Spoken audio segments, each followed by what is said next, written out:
Previous లెక్చర్లో web పేజెస్లో add చేసే కంటెంట్ని స్ట్రక్చర్ చేయడానికి కావాల్సిన పారాగ్రాఫ్ ట్యాగ్స్ గురించి చూసాం.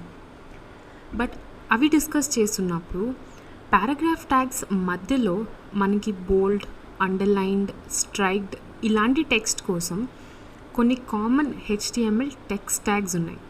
అవి ఏంటో ఈ లెక్చర్లో చూద్దాం. సో ఇప్పుడున్న వెబ్ డెవలప్మెంట్ ఎరాలో టెక్స్ట్ అపియరెన్స్ అనేది చాలా ఇంపార్టెంట్. వెబ్ పేజెస్లో ఉండే కంటెంట్ రీడబుల్ అయి ఉండాలి అండ్ ఆల్సో విజువలీ అపీలింగ్గా ఉండాలి. HTMLలో ఉండే టెక్స్ట్ ట్యాగ్స్ ప్రైమరీగా టెక్స్ట్ కంటెంట్ని ఫార్మాట్ అండ్ స్టైల్ చేయడానికి యూస్ చేస్తాం. ఇవి టెక్స్ట్ అపియరెన్స్ అంటే సైజ్, కలర్, అలైన్మెంట్, ఎంఫసిస్ ఇవన్నీ కంట్రోల్ చేస్తాయి. ఈ టెక్స్ట్ ట్యాగ్స్ అన్నిటినీ ఇన్లైన్ ఎలిమెంట్స్ అంటాం. ఇన్లైన్ ఎలిమెంట్స్ అంటే ఏంటి డీటెయిల్గా నెక్స్ట్ లెక్చర్లో చూద్దాం. బట్ బేసికలీ ఇవి టెక్స్ట్ని ఫార్మాట్ అండ్ స్టైల్ చేయడానికి యూస్ చేస్తాం. సో టెక్స్ట్ ట్యాగ్స్లో ఉండే ఫస్ట్ ట్యాగ్ స్ట్రాంగ్ అంటే టెక్స్ట్ని బోల్డ్ చేయడానికి యూస్ చేసేవి. సో ఈ ఎలిమెంట్ స్ట్రాంగ్ ఒక పారాగ్రాఫ్లో టెక్స్ట్ని స్ట్రాంగ్గా చూపించడానికి అంటే దాన్ని ఎంఫసైజ్ చేయడానికి స్ట్రాంగ్ ట్యాగ్ యూస్ చేస్తాం. సో ఒక పారాగ్రాఫ్లో లోరమ్ ఇప్సమ్ తీసుకుందాం. దీంట్లో ఫర్ ఇన్స్టెన్స్ సెకండ్ సెంటెన్స్లో ఫస్ట్ 2 words నాకు బోల్డ్గా కావాలి. సో వీటిని స్ట్రాంగ్ అనే ట్యాగ్లో యూస్ చేస్తాం. Strong opening and closing tags మధ్యలో మనం ఏదైతే కంటెంట్ పేస్ట్ చేస్తామో అది మనకి ఇక్కడ బోల్డ్గా కనిపిస్తుంది. సో ఇక్కడ బ్రౌజర్లో చూస్తే there you go. So compared to the remaining text ఆ 2 words మాత్రం మనకి పారాగ్రాఫ్లో బోల్డ్గా కనిపిస్తాయి. ఇలానే సెకండ్ ట్యాగ్ మనకున్నది ఎంఫసిస్, EM అంటే టెక్స్ట్ని ఇటాలిక్ టెక్స్ట్గా చూపించడానికి ఎంఫసిస్ అనే ట్యాగ్ని యూస్ చేస్తాం అండ్ దాన్ని రిప్రజెంట్ చేయడానికి EM యూస్ చేస్తాం. సో లోరమ్ పారాగ్రాఫ్లో EM అనే ట్యాగ్ యూస్ చేస్తే ఓపెనింగ్ అండ్ క్లోజింగ్ ట్యాగ్స్ మధ్యలో ఇచ్చే కంటెంట్ ఏదైతే ఉందో అది మనకి ఇటాలిక్లో కనిపిస్తుంది. ఇక్కడ మీరు బ్రౌజర్లో చూస్తే there you go. Compared to the remaining text ఆ 3 words మాత్రం మనకి ఇటాలిక్లో కనిపిస్తాయి. సిమిలర్లీ సో ప్రీవియస్ సెక్షన్లో మనం కమెంట్స్ గురించి డిస్కస్ చేసాం. మన HTML డాక్యుమెంట్లో ఏదైనా ఒక కాంపోనెంట్ని ఎక్స్ప్లెయిన్ చేయడానికి మనం కమెంట్స్ని యూస్ చేయొచ్చు. అంటే దాని గురించి నోట్స్ని యాడ్ చేయడానికి కమెంట్ యూస్ చేయొచ్చు. సో నెక్స్ట్ టైం మనం ఈ డాక్యుమెంట్ ఓపెన్ చేసినప్పుడు చూడగానే మనకి అర్థమవుతుంది ఈ పారాగ్రాఫ్ స్ట్రాంగ్ ట్యాగ్ని ఎక్స్ప్లెయిన్ చేయడానికి రాస్తున్నామని. So similarly underlined. So same paragraph lorem ipsum కాకపోతే దీంట్లో ఒక మొత్తం సెంటెన్స్ని U ట్యాగ్ అంటే అండర్లైన్ ట్యాగ్ యూస్ చేసి దేర్ యూ గో అవుట్పుట్లో చెక్ చేస్తే దేర్ యూ గో. సో ఎప్పుడైనా కూడా మీరు HTML డాక్యుమెంట్లో ఏ చేంజ్ చేసినా కూడా దాన్ని సేవ్ చేయడం మర్చిపోకండి. సేవ్ చేస్తేనే అది మీకు అవుట్పుట్లో డిస్ప్లే అవుతుంది. సో సేవ్ చేయడానికి common keyboard shortcut Ctrl+S. So ఇది underline text. Next fourth text tag వచ్చేసి సబ్స్క్రిప్ట్ అండ్ సూపర్ స్క్రిప్ట్ అంటే సబ్స్క్రిప్ట్ అండ్ సూపర్ స్క్రిప్ట్. ఇవి మనం యూజువలీ ఫర్ ఇన్స్టెన్స్ టెంపరేచర్ని రిప్రజెంట్ చేయాలి అనుకోండి. అలాంటి టైంలో పారాగ్రాఫ్ 45 సూపర్ స్క్రిప్ట్ డిగ్రీస్ అని యూజ్ చేస్తే there you go. So superscript అంటే మన నార్మల్ టెక్స్ట్ కన్నా అప్పర్ లెవెల్లో ఉండేది సూపర్ స్క్రిప్ట్, లోవర్ లెవెల్లో ఉండేది సబ్స్క్రిప్ట్. సో ఇది for instance 45 degrees centigrade. Similarly, chemical compositions represent చేయడానికి, ఫర్ ఇన్స్టెన్స్ బేసిక్ H2O అని రిప్రజెంట్ చేయడానికి H subscript SUB 2O. There you go.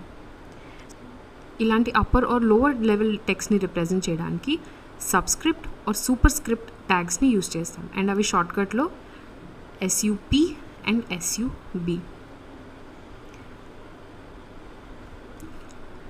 Fifth type, delete and insert. So deleted text అంటే strike through. టెక్స్ట్ని strike చేసినట్టు మనకి అవుట్పుట్లో కనిపిస్తుంది. And insert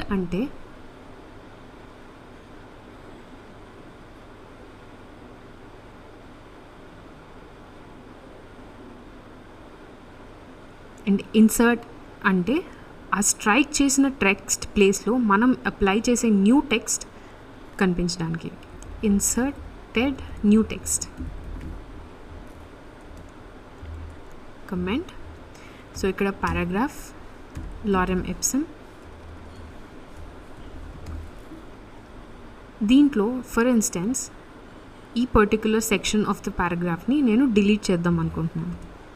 so డిలీట్కి use చేసే ట్యాగ్ DEL, అండ్ అది అవుట్పుట్లో చెక్ చేస్తే దేర్ యూ గో. ఆ particular section of the paragraphs strike out చేసినట్టుంది. సో ఇది డిలీటెడ్ టెక్స్ట్ అని దాని మీనింగ్. సో దానికి మనం యూజ్ చేసే ట్యాగ్ DEL. అండ్ ఇన్సర్ట్కి మనం యూజ్ చేసేది ఫర్ ఇన్స్టెన్స్ ఈ పార్ట్ ఇన్సర్ట్ ట్యాగ్లో యూజ్ చేస్తే INS. ఇది అండర్లైన్డ్ ఫార్మాట్లో చూపిస్తుంది. సో బేసికలీ ఇది అండర్లైన్డ్ అని కాదు, బట్ మనం డిలీట్ చేసిన టెక్స్ట్ ప్లేస్లో రిప్లేస్ చేస్తున్న న్యూ టెక్స్ట్ అని దీని మీనింగ్.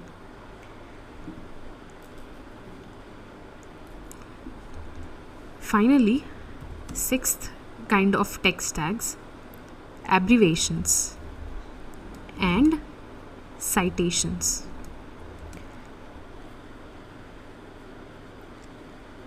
అబ్రివేషన్స్ ఆర్ అక్రోనిమ్స్ అంటే మనం ఏదైనా ఒక వర్డ్ని షార్ట్కట్లో రాసినప్పుడు, అంటే ఫర్ ఇన్స్టెన్స్ WWW, దాన్ని షార్ట్ ఆర్ అక్రోనిమ్. అబ్రివేషన్స్ అంటే యూజువలీ మనం రాసే వర్డ్స్ అన్నిట్లో ఫస్ట్ లెటర్స్ని కంబైన్ చేస్తే దాన్ని అక్రోనిమ్ అంటాం. ఫర్ ఇన్స్టెన్స్ వరల్డ్ వైడ్ వెబ్ని అక్రోనిమ్గా మారిస్తే దాన్ని WWW అంటాం. సో వీటిని రిప్రజెంట్ చేయడానికి వెబ్ పేజ్లో ABBR అనే ట్యాగ్ని యూజ్ చేస్తాం. So abbreviations and citations.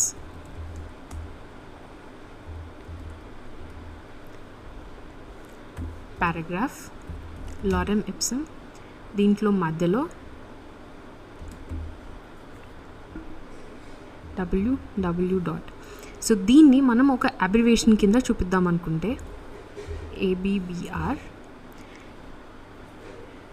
And opening and closing tags మధ్యలో ఆ అక్రోనిమ్ చూపిస్తాం. బట్ ఇక్కడ మీరు చూస్తే అవుట్పుట్లో ఇది ఒక డాటెడ్ లైన్తో రిప్రజెంట్ అవుతుంది. సో దీని మీద హోవర్ చేసినప్పుడు యూజర్కి దీన్ని ఫుల్ ఫామ్ కనిపించడం కోసం దీంట్లో ఒక అట్రిబ్యూట్ యూజ్ చేస్తాం, అదే టైటిల్ అట్రిబ్యూట్. సో ఈ టైటిల్ అట్రిబ్యూట్కి వాల్యూ ఏదైతే మనం ఇస్తామో, like for instance world wide web, అదే మనం ఇక్కడ అవుట్పుట్లో ఆ పర్టికులర్ యాక్రోనిమ్ మీద హోవర్ చేసినప్పుడు మనకి అది అవుట్పుట్లో కనిపిస్తుంది. ఇక్కడ మీరు చూస్తే వరల్డ్ వైడ్ వెబ్. సో ఇంకొక దగ్గర యాడ్ చేద్దాం, ABBR. ఫర్ ఇన్స్టెన్స్ క్వాంటిటీ, దీన్ని షార్ట్కట్లో QTY. సేవ్. ఇక్కడ చూస్తే దీన్ని హోవర్ చేసినప్పుడు కనిపించే ఫుల్ ఫామ్ మనం టైటిల్ అట్రిబ్యూట్కి అసైన్ చేస్తాం. So quantity. సో ఇది అబ్రివేషన్ ట్యాగ్. సైటేషన్ ట్యాగ్ అంటే యూజువలీ మనం ఏదైనా ఒక బుక్ ఆర్ ఆర్టికల్ నుంచి రిఫరెన్స్ తీసుకున్నప్పుడు దాన్ని మన వెబ్ పేజ్లో సైట్ చేయాలి. అంటే ఎక్కడి నుంచి అయితే ఒరిజినల్గా రిఫరెన్స్ తీసుకున్నామో వాళ్ళని మన వెబ్ పేజ్లో సైట్ చేయాలి. ఫర్ ఇన్స్టెన్స్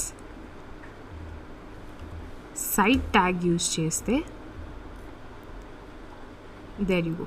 ఇది బేసికలీ ఇటాలిక్లో కనిపిస్తుంది.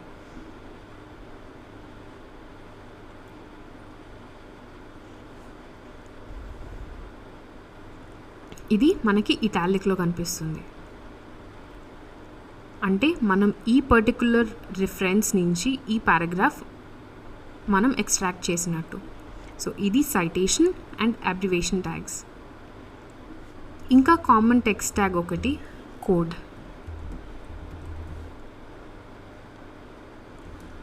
అంటే మనం రాసిన వెబ్ కంటెంట్లో ఎక్కడైనా కంప్యూటర్ కోడ్ని రిప్రజెంట్ చేయాలి అనుకుంటే దానికి కోడ్ ట్యాగ్ని యూజ్ చేయొచ్చు.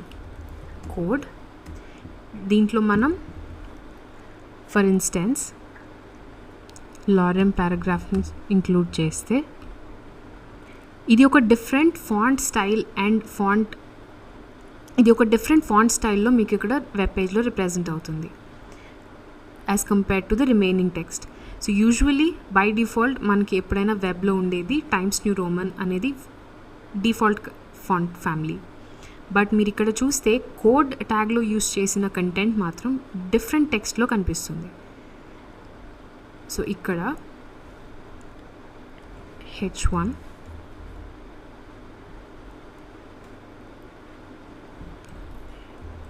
Heading, H2 level 2. మీరు ఇక్కడ చూస్తే ఇది ఒకటి డిఫరెంట్ ఫాంట్ ఫ్యామిలీతో కనిపిస్తుంది. సో మన దాంట్లో ఎక్కడైనా కంప్యూటర్ కోడ్ ఏదైనా ఇంక్లూడ్ చేయాలి అనుకుంటే దానికి మనం కోడ్ ట్యాగ్ని యూజ్ చేయొచ్చు.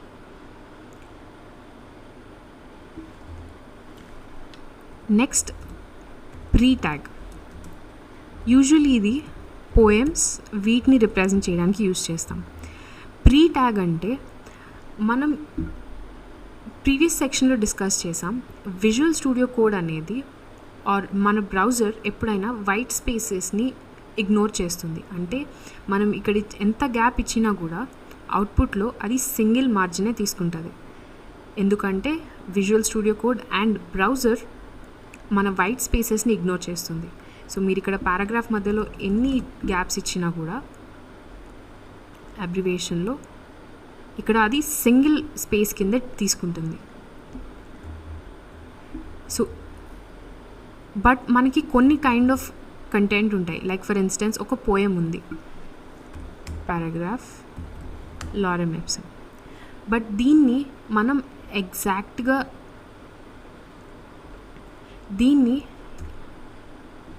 నేను 10 డిఫరెంట్ లైన్స్లో డివైడ్ చేస్తున్నాను.